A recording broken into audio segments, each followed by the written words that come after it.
State public. This is the greatest letter ever written to Colin Flaherty.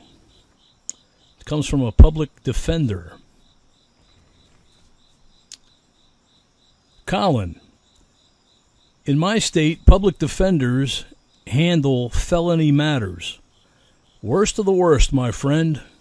Everything from drugs to homicide and everything in between.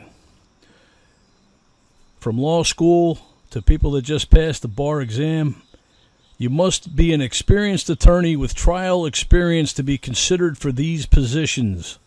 They are coveted positions, and the competition for them is extreme. To illustrate my point, I found it shocking that so many big-name private attorneys who took felony cases didn't know what they were doing.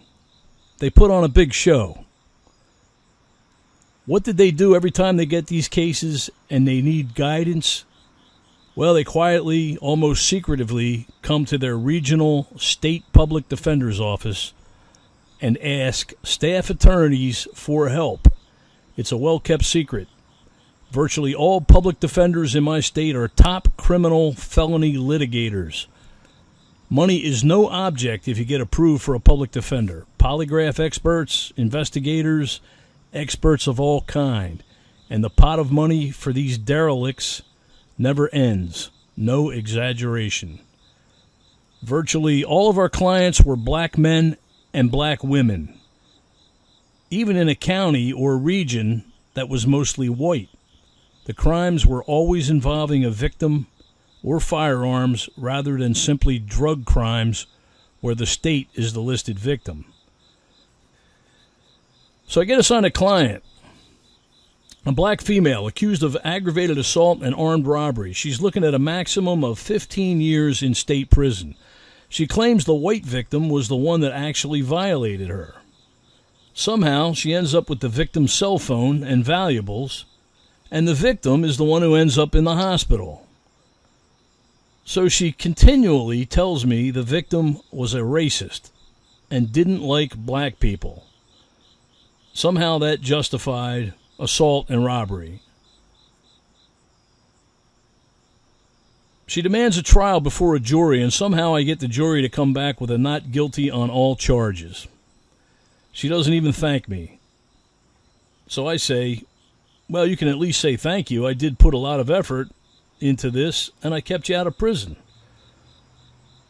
Her response, quote, "You white motherfuckers don't deserve a thank you. What you need is a motherfucking ass beating." I responded by saying, have a great life. Then I get assigned a black male client. He's under arrest for armed robbery at a convenience store. I visit him in the county jail. He used a handgun and pistol whipped an Indian store owner and took all the cash after terrorizing him and beating him. His defense to this was, quote, "I ain't do nothing, white motherfuckers just need somebody to fuck with." I explained to him that I'm trying to help him and would do everything I could. He continued to deny his involvement. I said, "But the police grabbed you right down the street with a gun in your pants and the money in your pocket, and you had the same clothes on as in the video." Then I had him watch a very, very good quality surveillance video that clearly showed him during the entire extremely violent event. His response to me, quote, "That ain't me, and you motherfuckers are trying to railroad me." I tell him I'm on his side and I'm going to have trouble explaining away this video, the gun, the victim identification of him, and the money in his pockets. He says, quote, "All y'all crackers can go to hell." Real gratitude, huh? Nice to be appreciated. Enjoy your 20 years in state prison. Then the next assigned client is a black male in jail for homicide. He's accused of aggressively instigating an argument with a totally innocent teenager, comes back with a group, shoots and kills the kid. There is a co-conspirator testifying against him and tons of physical evidence. I meet him in jail and tell him I'm here to help. What are the first words out of his mouth? Just what I need, another cracker. I go back to meet him later. Now I spend roughly $10,000 of taxpayers' money on investigators and experts. The state offers him a plea bargain of only 20 years when he should be looking at life in prison. He says, quote, "Fuck their flea bargain. It's just because I'm black and they don't like niggers." I say, George, it isn't a flea bargain, it's a plea bargain, and your buddy is testifying against you, and there's tons of physical evidence. We've spent over 10 grand of taxpayers' money on experts, and we're all trying to help you. His response, he goes off the deep end yelling, quote, "Fuck the taxpayers, my motherfucking people were your fucking slaves." I tell him, George, my family didn't come to America until 1939, and we were poor and didn't have slaves. Then he tries to assault me. I say, adios, enjoy state prison. Then there's an assigned client who was charged with aggravated assault and attempted murder of an older white guy he was supposed to do yard work for. He didn't do much work at all and threatened the white homeowner anyway. So the white homeowner pays the full amount and pays the money in an envelope just to get rid of him. What does he do? He violently explodes and beats the older white man, half to death, takes the money and leaves. I meet him in jail when I get copies of all the police reports and copies of the reports and evidence taken from him. I ask what happened. The client gets real angry and says, quote, "That white motherfucker called me a monkey and wrote monkey on the envelope." I pull out the copies and show him that the envelope copy clearly had the word money written on it in big block letters, not monkey. His response, quote, "Fuck you white motherfuckers. I'm just here because I'm black." No remorse at all, just an expression that white people deserve to be beaten and everyone is a racist. I immediately walked out of the jail and gave the case to someone else. There are many, many more. All the themes to me as a public defender were the same. A black client using up taxpayer dollars.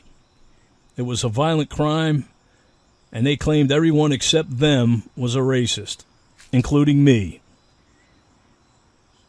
Their explosive brutality was shocking to most people, but I had seen it all before. And they all lacked any impulse or any control whatsoever, and they got in close to their victims and exploded violently on them so the victim couldn't react or defend themselves. When I say explosive violence, I mean explosive. It was the same exact script over and over, just the name of the client and the victim changed. If the victim was white, and they often were, somehow they deserved it, and they were the ones that were lying. They were not humans. They were just white motherfuckers or white crackers who had it coming. You couldn't reason with them. The thinking just wasn't there at all.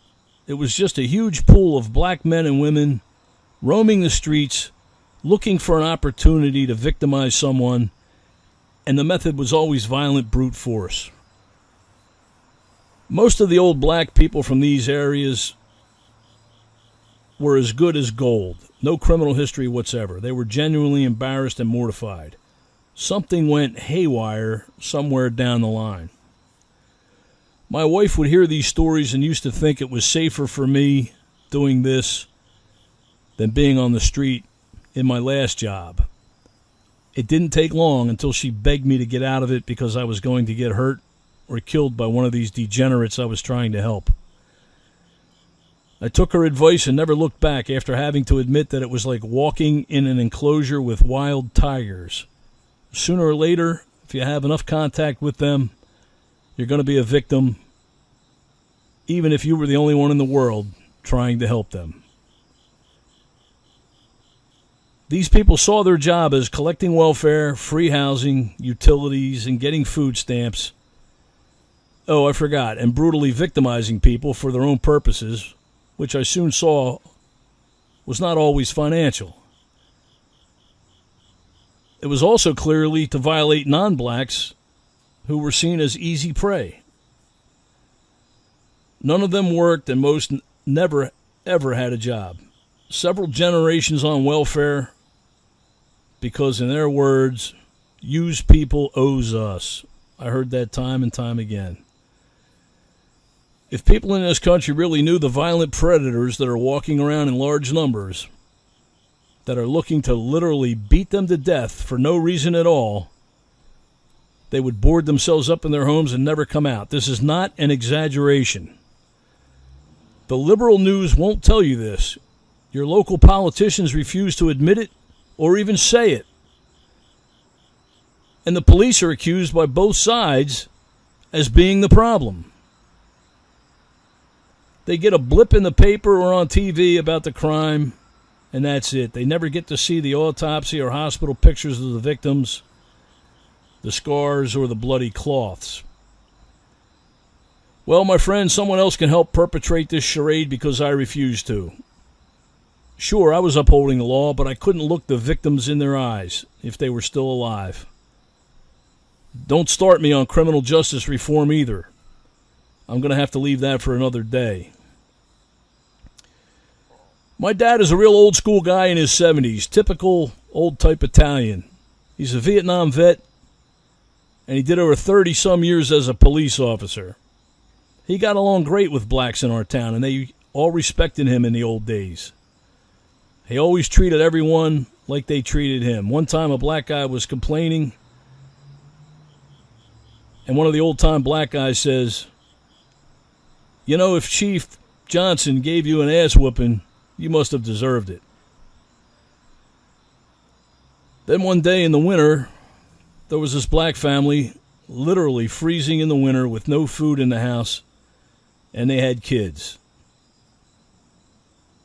Pop gets them some food and some heating oil. And then 2 months later, while on a traffic stop, the same guy hits Pop and leaves him in the road for dead. Yep, the black guy he got food and oil for out of his own pocket. How's that for your welcome? Last week we talked about the topic, and he says, quote, "Son, the old days are gone. I'm just too tired of trying to find a needle in a haystack with these people. I'll just stay as far from them as I can and stay safe and keep what's mine." Signed, a public defender no more.